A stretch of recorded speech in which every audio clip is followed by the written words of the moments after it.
So let's talk about revolution. Not just a political one, but a revolution in poetry. We're going to dive into how one man, William Wordsworth, was so shaken by the world changing around him that he decided to completely change the art of poetry itself. He totally reshaped what it could be, what it could do for us. It's an amazing story.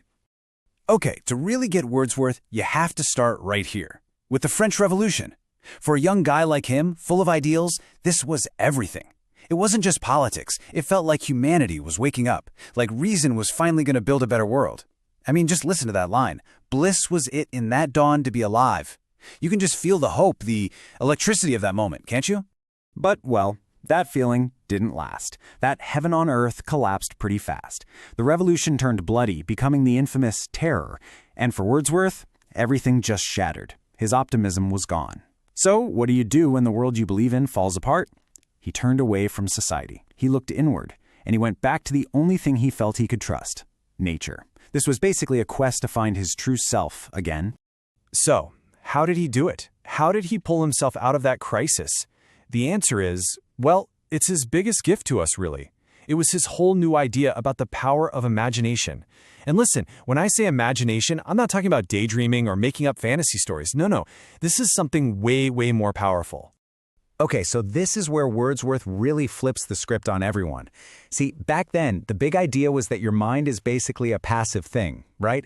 Kind of like an empty slate, just getting information beamed at it from the outside world. Wordsworth said, nope, absolutely not. He argued our minds are more like projectors. We are actively building our world. We shape it. We filter it. We literally create the reality we perceive. It's a total game changer.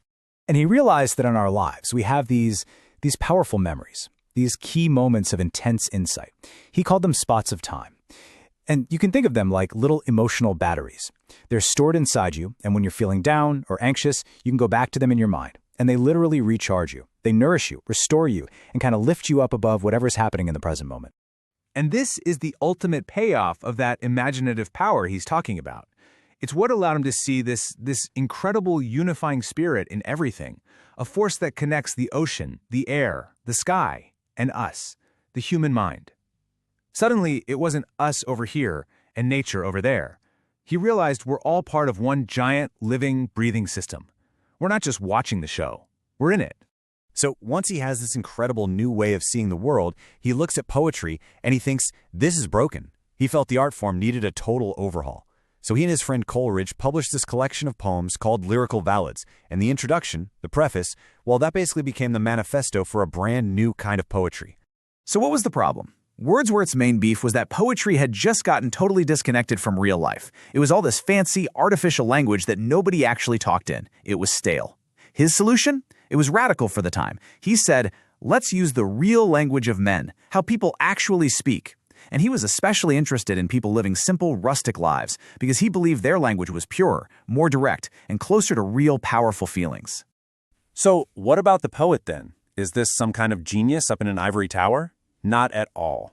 For Wordsworth, a poet is just a man speaking to men. Simple as that. But with a key difference.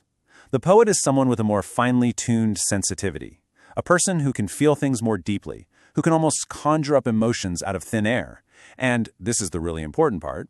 They can use that coloring of imagination to take something totally ordinary and make you see it in a brand new, amazing way. All right, so we've got a new kind of language and a new idea of what a poet is. But how does the poetry actually get made? You might think it's just, having a big emotion and splashing it onto the page. But it's not that simple. It's actually a much more thoughtful and really fascinating process. Now, a lot of people have probably heard this one famous line from Wordsworth. Poetry is a spontaneous overflow of powerful feelings. And yeah, he said that, but that's only part of the story. If you just stop there, you miss the whole point. That initial powerful feeling, that's just the starting ingredient. The real art, the real work, that comes much later. Here's how his process actually works. Step 1, you have a powerful emotional experience. But, and this is so important, you don't write about it then. You wait. You let time pass, you get to a place of calm, of tranquility. Then, from that calm place, you look back and think about that original emotion. And as you're reflecting, something new happens. A new, different emotion bubbles up, one that's mixed with your thoughts and memories. And that, right there, is when you can actually start writing the poem. See? This is what makes it an art of both the heart and the mind. It's not just raw, messy emotion. It's this beautiful, complex dance between your thoughts and your feelings. Your thoughts help shape the emotion, and the emotion gives life to the thoughts. So what ends up looking spontaneous and natural on the page is actually the product of some really deep reflection and careful craft.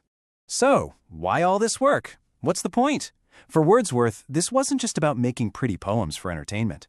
No, this whole new approach to poetry had a much, much deeper purpose. You could even say it was a philosophical mission for all of us. He was actually tapping into an idea from the ancient Greek philosopher Aristotle. He believed that the real job of poetry is to find and share universal truths. We're not talking about just, the specific facts of one person's life story.